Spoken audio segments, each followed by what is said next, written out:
This is Local Edition. Brad Pomerance here in San Diego County today, joined by Mike McQuary. He is a trustee with the San Diego Unified School District. And I want to speak about budgets for public schools. In November, we saw a few measures passed statewide. Prop 55, which extends the Prop 30 tax on the wealthiest.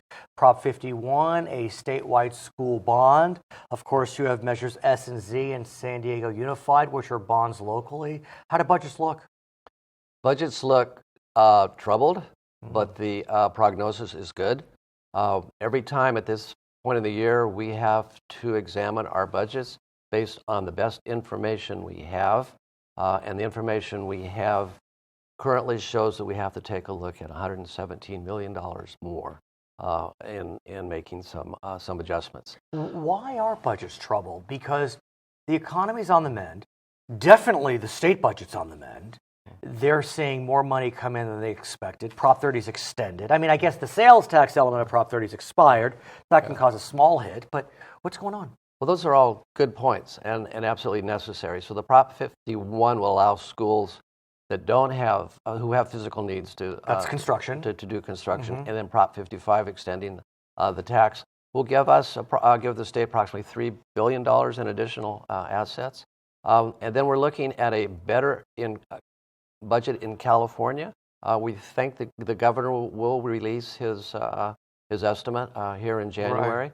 We think it'll be pretty close to a $11 billion increase because of the growing economy. That gives us $3 billion for schools, and for San Diego Unified, that's about $60 million. Let me ask you about the governor, because it's undeniable in my mind that the governor, as the economy has been improving, has made K-12 education funding restoration his number one priority, to the exclusion of virtually everything. Right. And while education clearly is a priority in California, some stakeholders feel as if the priority has been too grand and too great.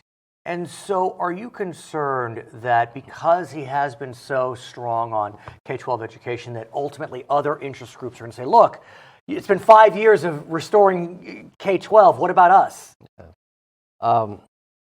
Schools are very important, and schools are a high priority, and they need to be. And in the Constitution, schools are declared as the highest priority. Prop 98. So funding has to go to schools first.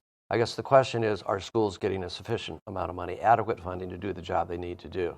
We are we're the 46th in the nation for the lowest per pupil expenditure, roughly about $10,000 per student, and it is not adequate. And we took major cuts in 2008, 2009, as other agencies did. And you're right, all groups and interests go after the budget. It's a pie that we need to divvy up fairly, and we do want to put a higher priority on schools. So we want to. So the question earlier was, what is the issue? It looks like we're getting improved economy. We're in increased funding. We got a governor who is a strong supporter of schools, and the issue comes down to the procedures and the sequencing in which schools are required to submit budgets, and in terms of submitting budgets before they know their revenue. Right. So in the spring, which I understand. In the spring, we make our best guess, and then we then begin to implement that program, and then now we do our first interim, comparing our budget to where we think we're going to go, and this is where we have the discrepancy. It's sort of it's an intellectual exercise, which we do every year. So every year we're in this point of having to look at how much money do we have, how much money do we think we're going to have, where do we make the adjustments, and that's basically what we're doing right now. So we have this interim report here in November that December we submit. We have submit a second one coming up in the winter. We'll do a third one in the spring, and then we do our final budget in June. So we have like four opportunities to bring the budget in alignment with our income. We won't know our income until the governor gives his first estimate in January. We'll get a final estimate around May. And then we're really talking about serious, we have facts to support the budget development process. But we're required to let teachers know, in March about Right. what we think will how many teachers we will need. Can- So it's a number yeah. of complicated pieces that come into play, and we're dealing theoretically. And theoretically, we have issues. Practically, we have always turned in a balanced budget, so we've been very frugal. We've been doing due process. Our audit reports have been excellent. We get the highest rating possible from our internal external auditors, and that's been for the last 7 years. So we have, and our bond ratings are high because the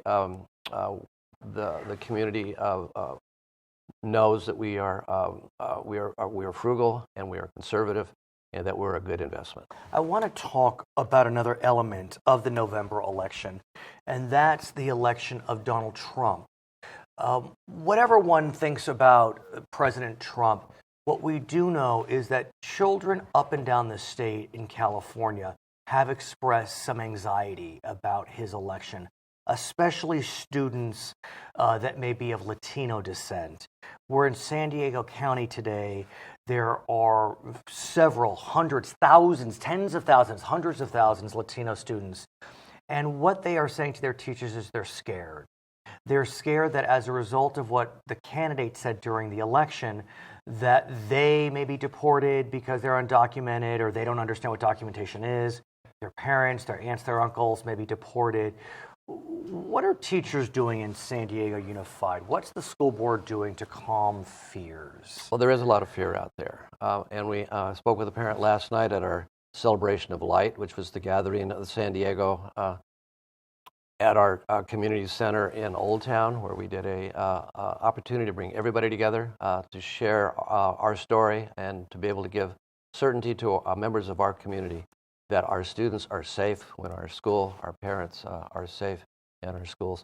We wanted to make sure that, I met a parent last night who, through a translator, told me her story, that her child came home in tears because she was hearing that if Trump was elected, she and her parents would be deported.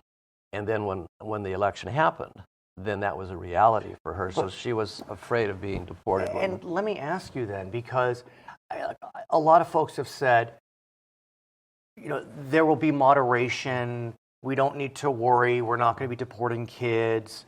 But what we do know is that the president and his team have indicated that they're very firm that they want to remove the undocumented. And Chief of Staff Reince Priebus has said that if local governments do not comply with what the federal government wants to do on immigration, they'll look at federal funding withdrawals. It happened during the Johnson years with desegregation. President Johnson said, if you don't desegregate, we're going to remove your funding. Yeah. And President Trump could do the same, arguably, if you don't support our immigration measures, we'll take away your federal funding. Yeah, there is established law, both state and federal, that declares schools as not an arm of immigration. That they are not obligated or required to report. As an educational institution, we don't ask children or parents to prove where they were born before we enroll them. So the current law, as established, is schools provide an education to all children who show up at the door. His name is Mike McQuary. He is a trustee with the San Diego Unified School Board. My name is Brad Pomerance from San Diego, Local Edition.